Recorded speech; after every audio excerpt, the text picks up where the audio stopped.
And a good morning. Welcome inside the Bottom Line. Lanny Ford along with you here on a Wednesday morning. Foggy, rainy, cool, 68 degrees. I am loving it. I'll go ahead and tell you. Juju's going to join me here in just a few minutes on a recorded interview we did earlier this morning. Bill Bender down at the bottom of the hour, talked some college and NFL. And Juju set us up with a big interview for Monday night. Let me go ahead and preview this. We'll be on at 6 o'clock Monday night. And you will be able to catch up with Levon Kirkland. You'll remember Levon Kirkland, two-time All-American linebacker from Lamar, South Carolina, played at Clemson, 11-year career in the NFL, including 9 with the Steelers, two-time Pro Bowler, two-time All-Pro, named to the NFL's 1990s All-Decade team. He coached at high school, college, and NFL level, spent some time in Clemson's admissions office as a recruiter, but in 19, he was inducted into the Clemson Ring of Honor with another good friend of mine, Jeff Davis. Levon was, which is the highest recognition for a student athlete at the university. He is a 2017 inductee into the South Carolina Football Hall of Fame and then was hired as Vice President of Development in 2019. And he's dedicated to educating, empowering, and encouraging South Carolina students. And he's going to join us about 6:15 on Monday night to talk about that and talk about what's going on with the South Carolina Football Hall of Fame. They've been in existence. Their first class went in 2013. But we'll have more about that as we go on. But just wanted to bring that to your attention because I'm excited about that. I'll be honest, I'm excited about that. That'll be a great I appreciate what Juju did to go out there and find that for us. I told him he does a great job of getting those guests on. He took care of David Jackson. Of course, David and I go way back, but I appreciate what Juju does, and I always look forward to having him on, the contribution that he makes as well. But let's see. Morning, Richie. Glad to have you. Let me go ahead and run this interview with Juju so that I don't run out of time. Bill's going to join us down at the bottom of the hour as well. So let me go ahead and cut to this. Let me get everything set here. I'm winging it this morning, but let me go ahead and get this. Here's Juju Phillips from earlier this morning. But let me go ahead and get this. Here's Juju Phillips from earlier this morning.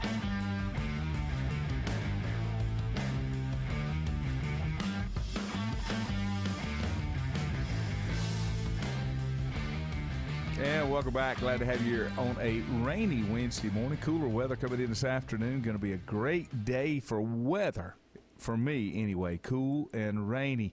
We'll go to the phone and bring our good friend Juju Phillips that joins us every Wednesday by phone. Of course, you can catch us on Monday night. We've got a great show lined up coming up this Monday night, and I'll let him tell you about that in a minute. Good morning to you, sir. Hey, Lanny, good morning. Always a pleasure to join you via phone here on this Wednesday morning, and the weather's going to cool off. We're in the fall now, and your perfect weather coming on board starting, I guess, tomorrow? And yep. Maybe even Friday. And still have shorts on. You still have shorts on. That is correct. That doesn't change at all. Give folks a little rundown on our guest coming up this Monday. Well, we have the Monday show, of course, and I was,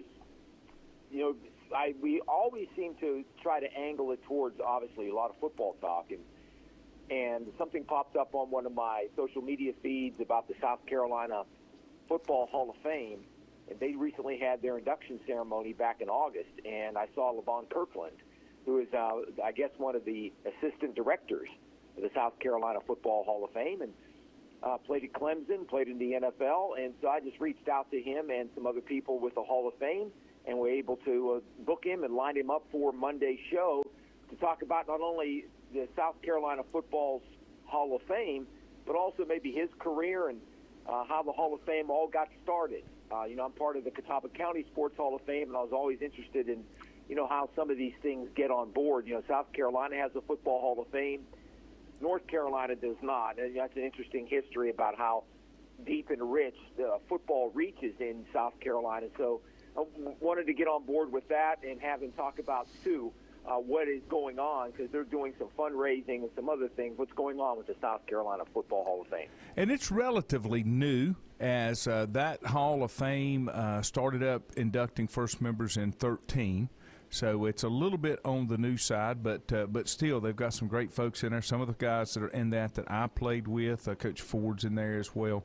Yeah, that'll be a good one. You always like to see the folks that have contributed. There's folks in there that are coaches, players, different things that have contributed, made an impact on football in the state of South Carolina being recognized. Yeah, high school, college, and pro. My guess is, and I've looked over the list as of you a little bit, that the right now it's kind of heavy with guys that have played in the NFL and had South Carolina roots, or guys that coached from South Carolina in college. But I'm guessing because they've had some of the all-time winningest high school football coaches in the country, you're going to be hearing more and more about some of the really successful high school football coaches in South Carolina in the future when they release their classes. And it's relatively young, as we were talking before we went on the air. Their first class went in 2013, so it's not one that's been around for a long time. So it'll take a little time to get everybody in there that to kind of catch up, and then start rewarding some of the ones that are in the more recent past. Yeah, and I'm sure people are saying, well, where is the South Carolina Football Hall of Fame? It's in Greenville, South Carolina. Okay. So I think it's near Furman. I'll have to go back and check, and that's, again, a good question to ask LaVon Kirkland. But I do know that the Hall of Fame is located. They have a physical location in Greenville, South Carolina. Let me head over to some NFL, get your take on some things. This has been a concern of mine as a Pittsburgh Steelers fan, but the Pittsburgh Steelers added a significant name to their injured players list in Ben Roethlisberger. He's dealing with a left pectoral injury, which is not the throwing hand, but said he did know how it happened. It wasn't publicly disclosed during the post-game interview. And Tomlin said, I don't know specifically how Ben got injured in the game. I don't know that he does. You know, sometimes just in the midst of competition, adrenaline, so forth, you just don't know. Sometimes things come up after that. He only had 2 sacks, hit 10 times, but the biggest thing is, I've said it before, can he make it through the season? Yeah. Lanny, you're at the age, I'm at the age. We get up every morning, and we have aches and pains. We don't know where they came from. I'm sure he was hit sometime during the game. If he was hit 10 times, probably was hit on that left side, and he woke up the next morning with his pectoral muscle sore. I mean, it's part of nature, and you're right. I don't know how. That's not going to keep him out of the game. He's dealing with some knee injuries and issues as well. His elbow is okay, and his right shoulder is okay from all accounts.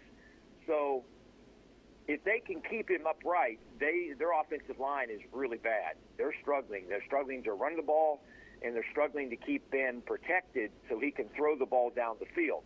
And if he's going to come up, if he's going to come up with these aches and pains each and every week, that's part of the deal when you're 39 and you've been hit as many times as he has.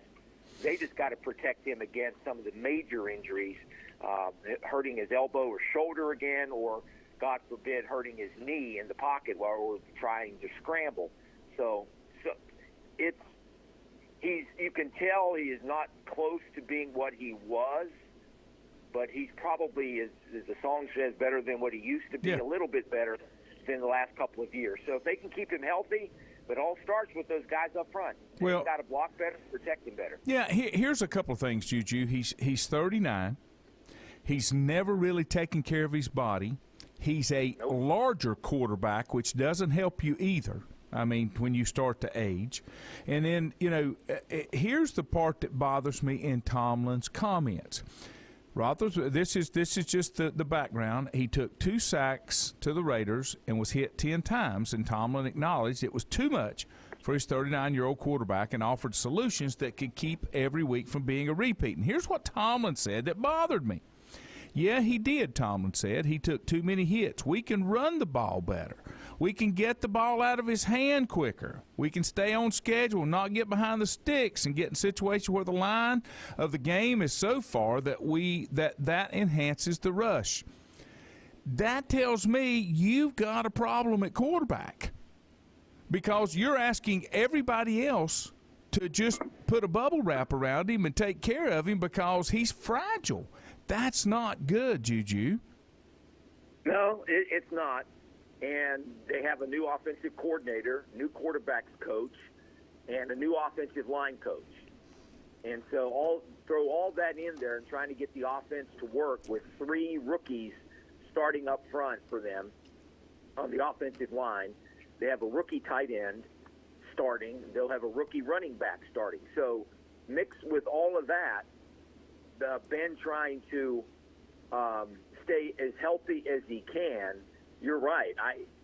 You wonder if it goes badly, if the Steelers all of a sudden hit a wall and start losing. They have one of the toughest schedules in the NFL this year. So if they got off to a good start, they lost at home against an Oakland team or a Vegas team that traveled all the way across the country after playing an overtime game on Monday.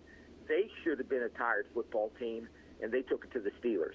So if the Steelers can bounce back, they play, I guess, Cincinnati up next, but they have a rough schedule coming up in the NFL this year. And so if they should happen to hit a wall and things go badly, you got to wonder what's Ben going to do. Is he just going to sit down and say, okay, it's time for me to step aside, or would they bench him and put in Mason Rudolph? But, I mean, that's a little bit down the road.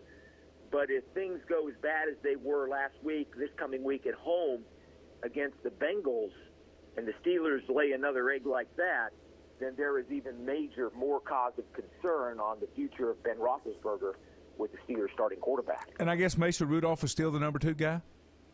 He is the number 2 guy, and the kid that they brought in from the Washington Football Club, he is the 3rd-team quarterback, but he hasn't dressed in the first 2 games. Okay. Now, the other story, and this one is something that the Texans just need to handle. This needs to go away. But on Thursday night, they'll take on the Panthers, and it looks like the Panthers are going to roll to 3-0. I'm still saying 8-9, just in case anybody's keeping score. Texans rookie quarterback Davis Mills will start Thursday night in place of injured Tyrod Taylor, according to David Culley. Taylor injured his left hamstring in the first half of the Texans' 31-21 loss to the Browns, was replaced by Mills in the second half. Mills was their top pick, 3rd-round selection. Taylor was placed on IR, which means he'll miss at least the next 3 games. Mills completed 8 of 18 for 102 with a touchdown and an interception. But here's the thing. When Culley made the announcement, he said he thought that Mills would be more comfortable on Thursday because he'll be able to take the majority first-team reps on Tuesday. So he will get he'll get some reps, but still he's going to go against one of the toughest defenses in the NFL. I think they lead about 3 or 4 different categories on defense. But the surprise is Deshaun Watson will not even be active. Do they not need to do something to take care of that? Now, the other thing they'll do is they'll likely call up quarterback Jeff Driscoll from the practice squad so that they'll have a backup. So, what is anybody accomplishing in Texas with this, pardon my French, pissing contest that's going on? Well, and maybe we don't know, but maybe there's something behind the scenes going on with the NFL offices and the Texans telling them about Sean Watson. You cannot play him. You would think that they would, if they're looking to trade him, that they at least would put him out onto the field and let him show if he still has it. But he hasn't. If he'll go out on the field. Excuse me? We don't know that he'll even take the field. Yeah, that's what I'm saying. And so what do they have to do? Either he's kind of in limbo. It's like in, I don't say Never Land, but he's not playing. He's not dressing.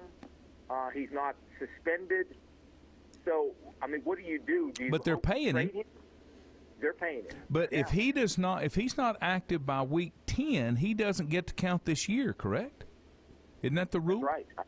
I think it's week 10. You're right, and maybe that is the deadline that they're looking at trading him by this time. And I don't know how many teams in the NFL would want a quarterback right, in the middle of the season. I'm sure there will be a few, but you would think that if they've got an offer, and maybe their offer is pretty steep, but the demands are pretty steep. But if they got an offer you would think that they would want to trade as soon as possible, because that is not only a cloud over him, but a cloud over the entire franchise, whether or not he's going to be back or when he's going to be back at quarterback. Mm-hmm.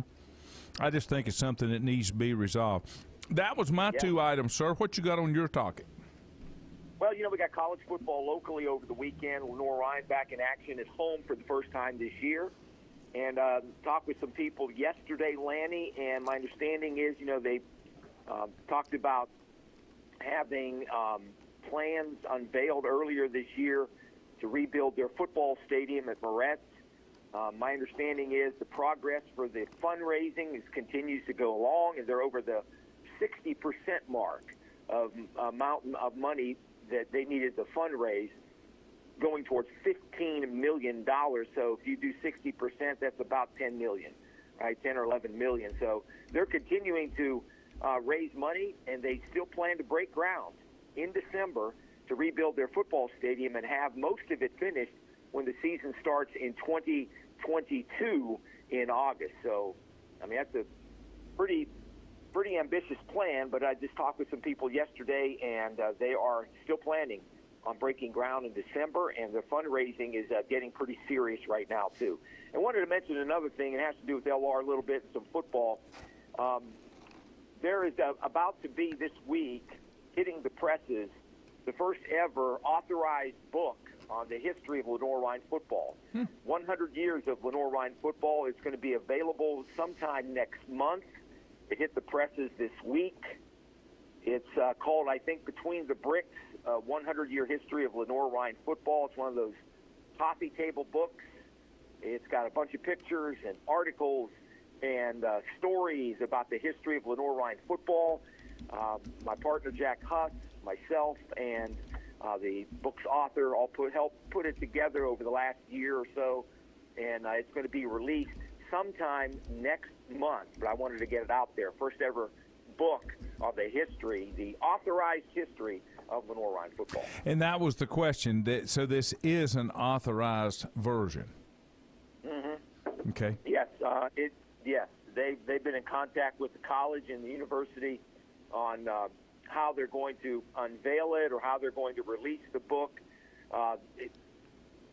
David Stevens, who was the author of the book, had some people with the college on his staff of people that looked over the manuscript and made changes and revisions in that. So, they were step by step of going along with the college on what they wanted to have in this book. It's a 100-year history of Lenore Ryan football as they start to look back at their first century of football and a little bit of look ahead to the next century with stadium plans and all that other stuff that I just talked about. But thought it interesting. They're going to have a bunch of old pictures, and I've heard that they're looking to maybe do some type of documentary on the history of LR football down the road as well.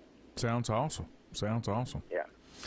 All right, sir. I know that you need to get to real things, so I won't keep you any longer. I appreciate you calling in as always, and look forward to our Monday night broadcast. Yeah, indeed, Lanny. I didn't mention this, but there's a school board meeting for Hickory Public Schools this coming week, and it is my understanding, we got the word yesterday, that Hickory Public Schools is going back to hybrid learning in October 1st. Not surprising. We'll be teaching in front of a computer and to a classroom at the same time. Yeah, not surprising at all. That the part you might want to get ready for, that may become the norm. Yeah, it might. And then we had 200 cases in the schools out of 4,200 students, and of those 200, about 50 were positive. The rest were contact traced. So you do the math, that's less than 1%. We do live in the country of the minority. Oh, wait a minute. I thought it's supposed to be the majority, but okay. That went away a long time ago. Yeah. Yeah. Have a great day, my friend. All right, Lanny, thank you. Tell Bill I said hello. I'll do it. We'll catch you next week. Juju Phillips, and we look forward to our visit on Monday night as well. We'll take a time out and be back with more here on The Bottom Line. Untangling your headphones, finding the right remote, saying goodbye to your favorite shirt that hasn't fit in 10 years. Why are simple things sometimes so complicated? Thankfully, with auto owners, insurance doesn't have to be one of them. Auto Owners works with independent agents who live in your community and answer when you call, so you can worry about more important things, like finding a new favorite shirt. That's simple human sense. Call Mooney Insurance in Maiden or East Lincoln Insurance in Denver or visit mooneyinsurance.com. Times convenience stores are more than convenient. They're your neighborhood store, your store. With locations in Lincoln, Catawba, Gaston, Iredell, and Mecklenburg counties, there's one near you. Times convenience stores have the right items at the right price, from snacks, cold drinks, and light meals from the grill, and there's always a special to save you time and money. Times has what you need. Times convenience stores, there's one near you. Regardless of where you're going, there's one on your way. Remember, there's always time to stop by Times. Have you thought about when you would like to retire? One of your major assets is planning for retirement is time, and you lose a little of it each day. The longer you wait to start accumulating capital for retirement, the harder it's going to be. How should you plan for retirement? Start by calculating approximately how much capital you will need at retirement, then estimate how much you will have to put away each year. Finally, carefully choose the investments in which you will invest. Stifel Nicholas can assist you. Call Fort Rembert today at 828-624-7300. Stifel Nicholas, member SIPC, and the New York Stock Exchange. First Federal Savings Bank has been serving Lincoln County since 1940. And as it has been from the beginning, customer service is a priority to First Federal Savings Bank. They want to get to know you by name. First Federal Savings Bank has the convenience, the products, and the services that the larger banks have, but with hometown people that you see throughout your community. Stop in and visit one of their 4 convenient locations and see what First Federal Savings Bank has to offer you. Member FDIC, an equal housing lender. Whether it's a sit-down meal or a call-in for the drive-thru, Brookwood Cafe and Catering is the answer. A variety of meats, vegetables, and desserts cooked daily, or a hot sandwich from the grill, they have what you're looking for to satisfy your taste buds. If you need catering from 5 to 500, Brookwood has you covered as well. Stop by Brookwood Cafe and Catering at 202 Providence Mill Road in Maiden. Don't forget breakfast daily till 11 a.m. Open Tuesday 6 a.m. to 2 p.m., Wednesday through Saturday 6 a.m. till 8 p.m., and Sunday from 7 a.m. to 3 p.m. Call 828-428-8944 to place your order today. Covenant Church began as a vision of just over 100 people in 1984. Since then, Covenant Church has grown and currently located at 2168 Gastonia Highway in Lincoln. The Sunday schedule includes early morning worship at 8:30, Sunday school at 9:45, and morning worship at 10:45. Their ministries extend beyond Sunday. Visit their website at www.covenantchurch.church to see all they have to offer, and better yet, stop by and see for yourself. Covenant Church may be just what you're looking for a new church home. If you ask around, you'll find Burke Mortuary has a reputation for excellence and commitment to value. They've built a reputation of trust for more than 35 years. Burke Mortuary is proud to offer personal attention, meaningful tributes, and the area's most affordable prices. They're also proud to offer you beautiful, state-of-the-art facilities. It's the perfect place to honor your loved one. So when choosing a funeral home, the choice is easy. Choose Burke Mortuary with locations in Maiden and Newton. In the best of times, no one is more deserving of every opportunity, encouragement, and support than the youth in our communities. Parents, teachers, coaches, and sponsors struggle to stretch their budgets to continue help. Communities need a team effort. Times Oil Corporation, a longtime member of the community, established the Times Educational Alliance Mission, or Team Foundation. Since 2011, over $125,000 in grants have been donated in the community. Times Oil and the Team Foundation are proud to be community partners.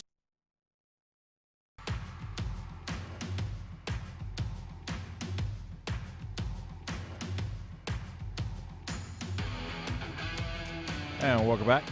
We appreciate Juju, as always, checking in with us on Wednesdays, and then we'll be back live on Monday nights at 6. As we do each and every Wednesday, we'd like to check in with our good friend Bill Bender, Sporting News. Bill, good morning to you. Hey, good morning. How are you? Can you think of a more interesting, competitive beginning to college football than we've had this season, with the close games, the upsets, maybe some teams not faring as well as we had thought?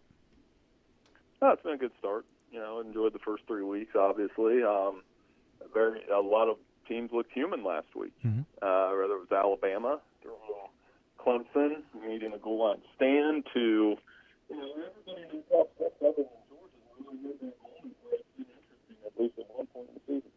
Yeah, and I think that's it's something that is changing this year. Alabama still won though. Yes, right? yeah, so yeah. It's like, so I mean, to me, it's that okay. They have they still won, and Florida had everything go right for them. They stopped the run. They survived the first quarter. Their quarterback played great, and they still lost by 2. So, I mean, yeah. I mean, other than Alabama and Georgia, I mean, there's definitely some excitement, some openness, some upsets, and all those good things about college football happening. Let me ask you what you think you would attribute it to. I talked with Avery Hall, former App State player, does color commentary with David Jackson on the ESPN Plus TV broadcast, and he feels like you're seeing the highly competitiveness more so this year because of the super seniors and the extra year. I mean, that's definitely part of it. I think that's a factor. The veteran rosters, like you said, having a full off season, crowds are back after a year of not having them. I mean, a little bit of everything there, and then just sometimes Alabama in their case, they lost a lot of talent to the NFL draft. Ohio State, their defense hasn't changed much, and they lost a lot of talent to the NFL draft. Sometimes when you have to replace those guys, it's tough. I mean, if Trevor Lawrence and Mac Jones and Justin Fields were out there, those 3 schools wouldn't be struggling at all. Yeah, no, you're exactly right. And if you had to pick the 4 teams that would head into the college playoff right now today, based on what you've seen, who would you pick as your 4 teams?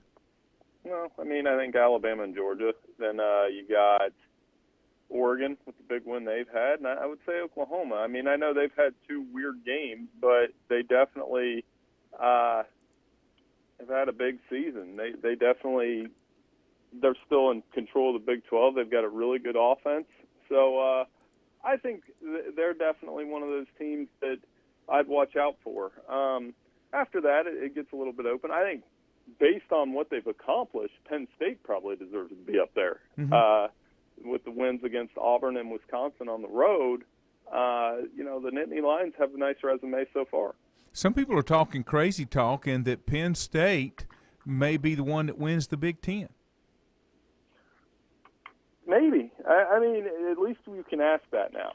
And I think I still would pick Ohio State in Columbus when they play, based on the offense they've had. And then Penn State's been the one that's had a couple chances at knocking off Ohio State, and I think it was 17 and 18. I was at both those games. They should have won, but they didn't. And so, yeah, I mean, they feel like they're better. Iowa, Michigan, and Michigan State probably all feel like this might be the year where we can go out and get the Buckeyes. Yeah, we're talking with Bill Bender from Sporting News, and my Tigers aren't a top 10 team. I'm sorry, the offense is anemic, to say the least. And I'm kind of surprised because DJ had 2 starts last year, but it's almost like that didn't occur. Any thoughts on what's maybe going on down there? One of the top defenses in the nation, but the offense just can't get anything done. Right, and I think that Will Shipley will step into that role this week of a full-time running back with Lynn J. Dixon in the transfer portal.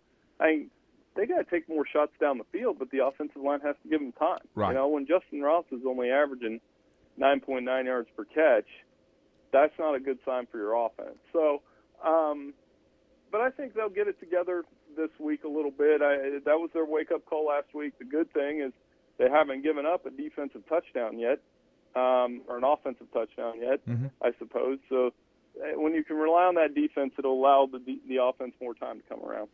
A couple of good games coming up this weekend. Wisconsin, Notre Dame, number 18, Wisconsin, 5.5-point favorite against Notre Dame.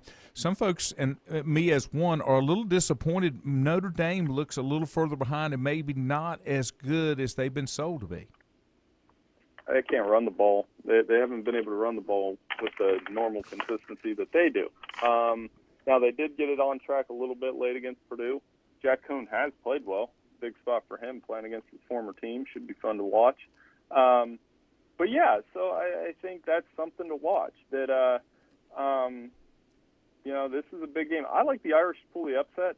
Not everybody does, but I think they've got a chance to go in there and pull the upset.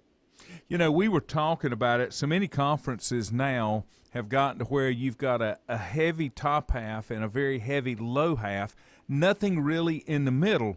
But one of those conferences that seems that that's not the case is the SEC. You've got Auburn, you've got Arkansas, you've got Texas A&M, Florida, Georgia. It seems like you've got a few more that's maybe closer to the top or at least in the middle, and you don't have that huge discrepancy from the top to the bottom. No. I mean, the SEC West is loaded top to bottom. The Big Ten East has a lot of good teams, 5 undefeated teams, not one Penn State.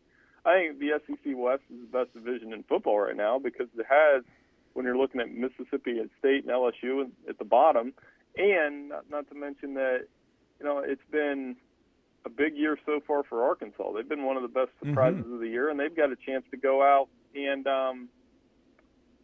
sweep Texas and Texas A&M if they beat Texas A&M this weekend. That's a huge win if they can do that. Yeah, it absolutely is. The other thing that when you look at some of the teams that are out there, you think about Oklahoma. They've stumbled a little bit, but they're still probably one of the best teams out there. But when you look at some of the others that seem to have some coaching issues, and when I say coaching issues, Florida State 0-3 since Bobby Bowden's first year. Nebraska still struggling, probably going to take another one on the chin this weekend. And Tennessee, it's going to be tough for them to go to the Swamp and pull one out on Florida. How do those programs kind of get righted back up? It seems like they just can't get there.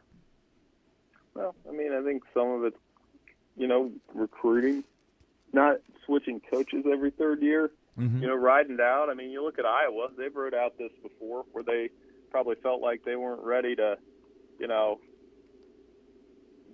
win big, and maybe it was time to let go of Kirk Ferentz, but here they are in contention right now. I think, and then winning those big games, and that takes time. So not having to press the reset button so often. When you do that and you know who you are, I think those programs expect to win national championships every year when they're just truly not capable of doing that. We're talking with Bill Bender from Sporting News. Let me touch NFL for just a little bit. Steelers picked up a ton of injuries last week, and from a starter standpoint, Ben's dinged up. It's early in the season. I've made the prediction I'm not sure Ben can go 17 games, and they really don't have a fallback plan. What's going on with the NFL? I've got a theory that the reason we have these soft tissue issues is we don't do enough, or they don't do enough actual contact and preparation for the season, and then that's why you have all these little dings that come up. Any thoughts from you? Oh, yeah. So, it's the not having a real – when the big players don't play in the preseason, first couple weeks of the preseason.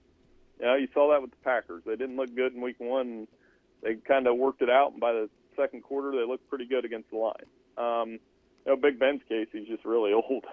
Yes. He's been playing forever. So you're going to have those dings early in the season. But, the NFL, pretty good. Week 2, you want to talk about upsets. That was a very unpredictable week 2, and good for the sport. Other than right now Tampa Bay, nothing's a sure thing. Yeah, and when you look at some of the games kind of coming down the pike, there's still some teams that are struggling, and one of the ones, and you've got this pick, the Bengals and the Steelers. You got the Steelers at 23-19 over the Bengals. The Bengals are actually much better than people anticipated. Yeah, the Bengals are going to be all right. That AFC North is tough. Yes. So I think you just got to win each game. Obviously, Baltimore, they could have been 0-2, but they come through with a clutch victory. So, that Steelers-Bengals game will be fun this weekend because it's, the Steelers lost the Bengals last year late in the season, and it was part of that kind of downhill slide. So I definitely think it's going to be a fun one, and we'll see what happens. One final question. Any thoughts on Southern Cal's opening that they've got? One of the names that got thrown out there, and I'm trying to think who said it. I want to say maybe it was Herb Street, but he thought that they ought to go after the Carolina Panthers head coach because of what he did at Baylor and put him back in the college ranks. Would that be a real possibility in your eyes? We'll see. You never say never. You don't want to deny somebody a second chance, but I still think it's going to take a lot before that happens. Hugh Freeze is a good example of somebody that's worked their way back, and I still think he should be coaching in the SEC, but you've seen him be kind of passed over the last couple cycles. So that could happen in this case for a couple more years. You got a candidate that you'd like to see at Southern Cal that could maybe bring that program back to prominence? Well, I think Byron Leftwich is one. It'd be interesting. Eric Bieniemy was mentioned, but as he said in the Sunday Night Football telecast, that athletic director fired him once upon a time. So I don't know if he's going to do that.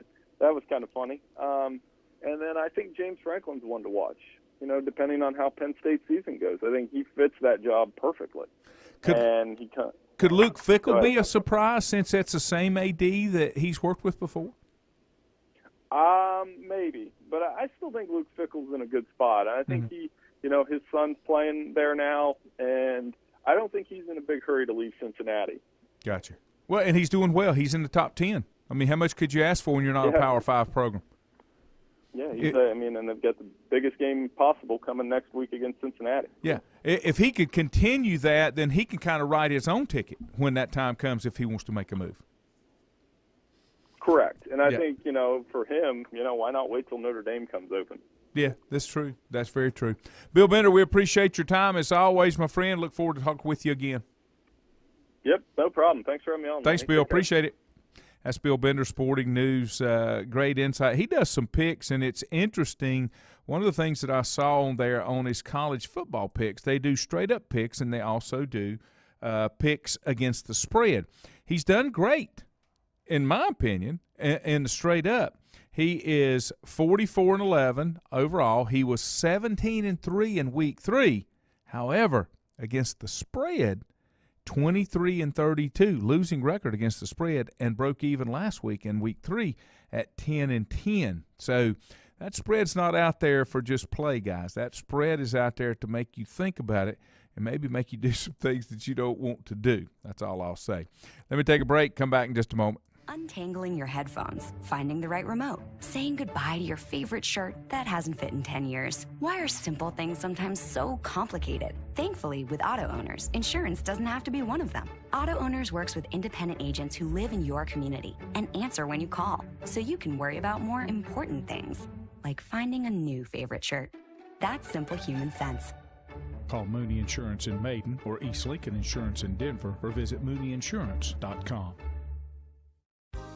Times convenience stores are more than convenient. They're your neighborhood store, your store. With locations in Lincoln, Catawba, Gaston, Iredell, and Mecklenburg counties, there's one near you. Times convenience stores have the right items at the right price, from snacks, cold drinks, and light meals from the grill, and there's always a special to save you time and money. Times has what you need. Times convenience stores, there's one near you. Regardless of where you're going, there's one on your way. Remember, there's always time to stop by Times.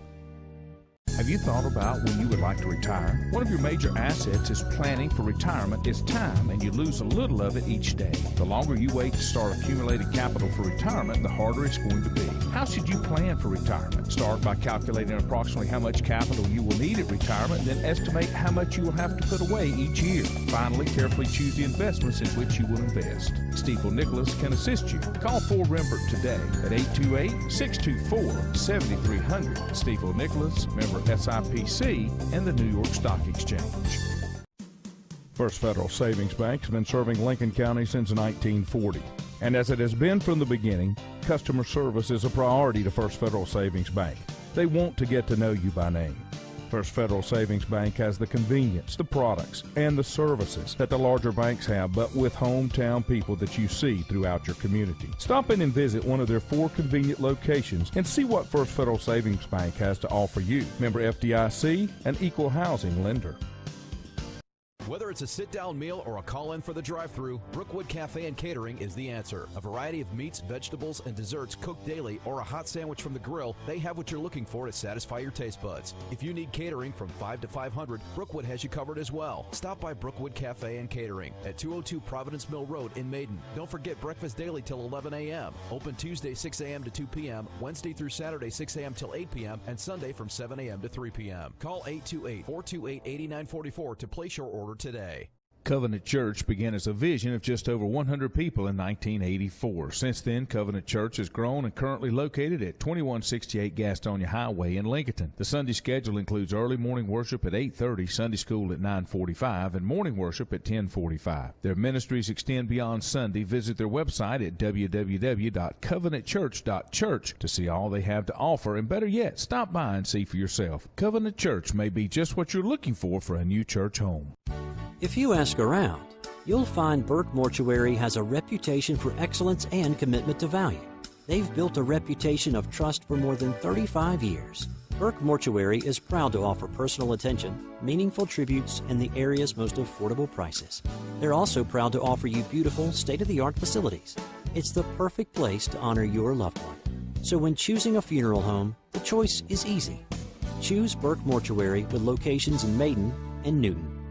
In the best of times, no one is more deserving of every opportunity, encouragement, and support than the youth in our communities. Parents, teachers, coaches, and sponsors struggle to stretch their budgets to continue help. Communities need a team effort. Times Oil Corporation, a longtime member of the community, established the Times Educational Alliance Mission, or Team Foundation. Since 2011, over $125,000 in grants have been donated in the community. Times Oil and the Team Foundation are proud to be community partners.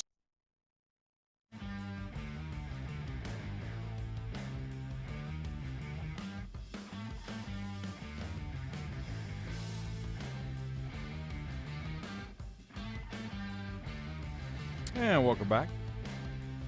Glad to have you as we're winding up here on a rainy, cool Wednesday. Loving it.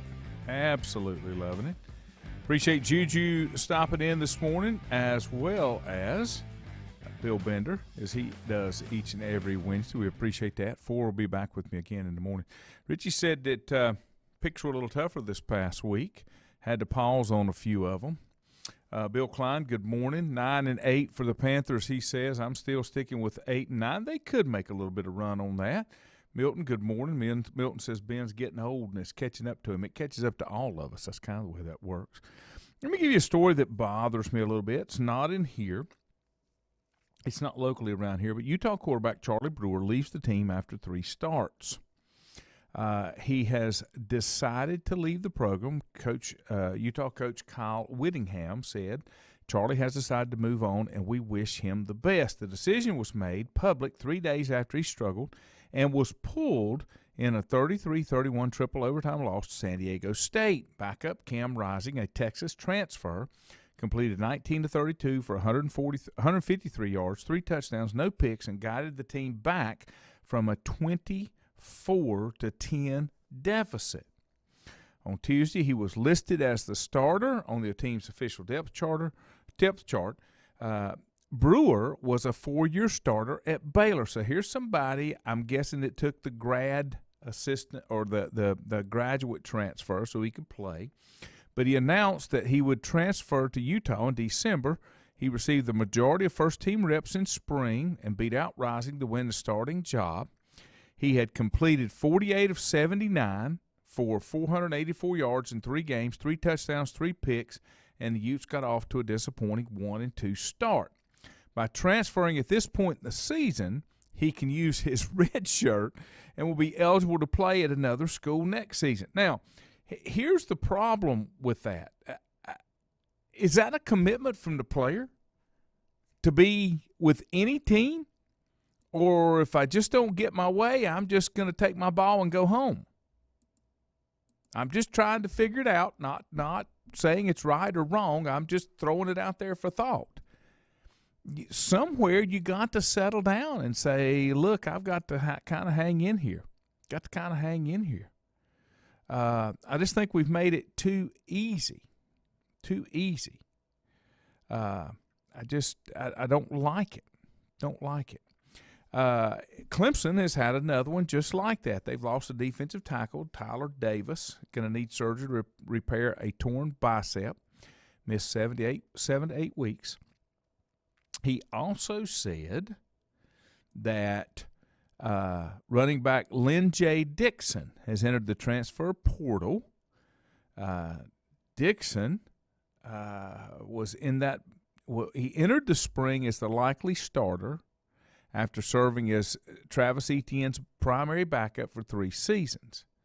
And Will Shipley came along, and also Dixon had some issues with running back coach C.J. Spiller, great running back for Clemson, went to Buffalo initially during fall camp and was held out of the first half of the Clemson's opener for disciplinary reasons. Sweeney said Dixon is expected to graduate in December. Now, when you think about it, I've got to admire them for doing it. And if there were some disciplinary actions there, that's what should have been done. Ronnie said, "Take my ball and go home if I don't get what I want." That seems to be the thing. But I got news for you folks. That's not real life. Always getting what you want doesn't work out. And that's not the way it's going to work when you have to get a real job. I don't think. Now we're hurting for employees so bad. I don't know. Could be. That could be the new trend that we do. I don't know. But it's we got to teach more than football. There's got to be more content. There's got to be more inside that process of playing the game than just playing the game. Got to learn some life lessons as well. Richie said, check out Fresno State quarterback Jake Hayner. He got carried off the field multiple times in the game against UCLA and still led them to a win. Big expectations there for UCLA early. Did not kind of come together like they thought it would. One final topic, and I'll get out of here. Clemson and Ohio State both slipped to the back of the top 10 in the AP poll. Now, you've got that question. Sometimes I question it. This is not one of them. I'm not sure Clemson's a top 10 team right now. They don't have a top 10 offense, I can tell you that. And you're going to have some offense to put some points on the board. So Alabama held on to number 1 after beating Florida, and Florida did not move after that loss to Alabama and shouldn't have lost after that Alabama game.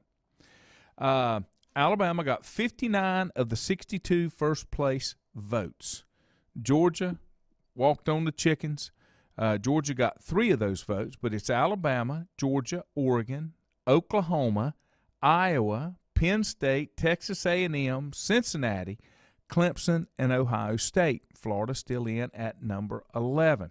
Now, there are some 3-0 teams. Clemson is the first non-undefeated team in the top 10, both them and Ohio State, but I think that's kind of because where they started.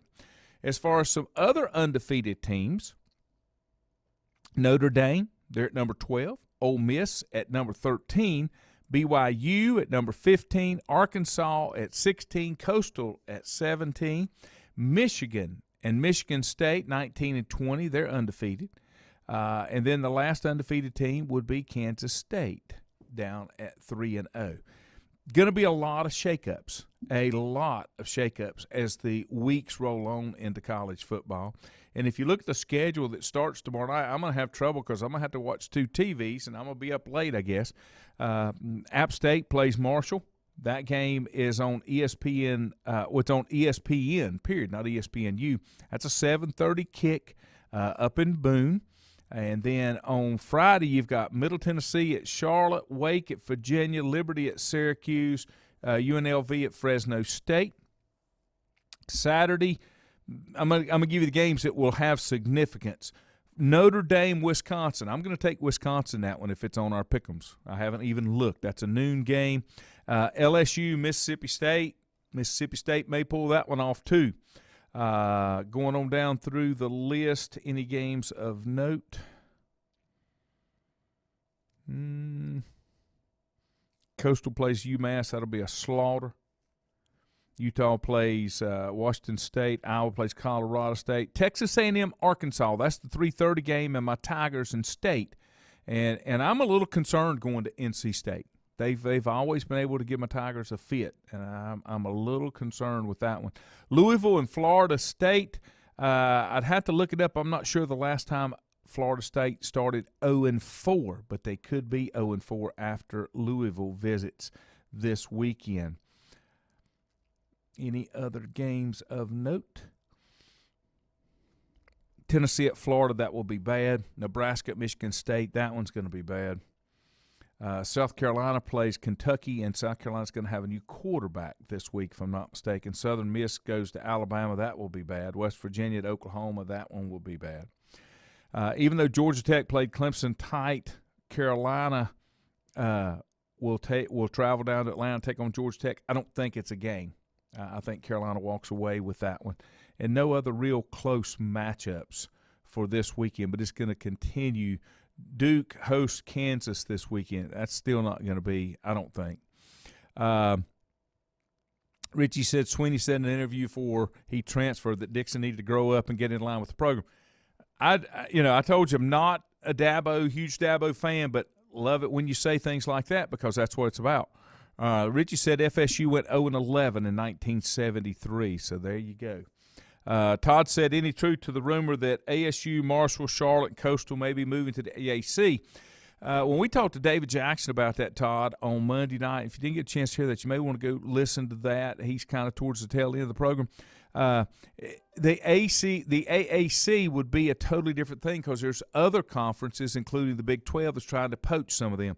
Somewhere they got to get back to a regional thing. I'd love to see App, Marshall, Charlotte, Coastal, East Carolina, Georgia Southern, maybe a couple more have a nice regional that could truly be a Sun Belt, not a Sun Belt that runs through Louisiana and Texas, and it used to be New Mexico and Idaho. So I just don't think that works. Just in my opinion, I don't think that works.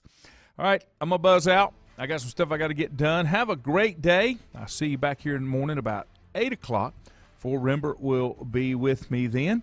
And hopefully you can join us. Have a great day. Be safe out there. I want to see you back in the morning. And have a good day for a rainy day Wednesday and cooler weather. If you're like I am, we'll take it. Have a good one, folks.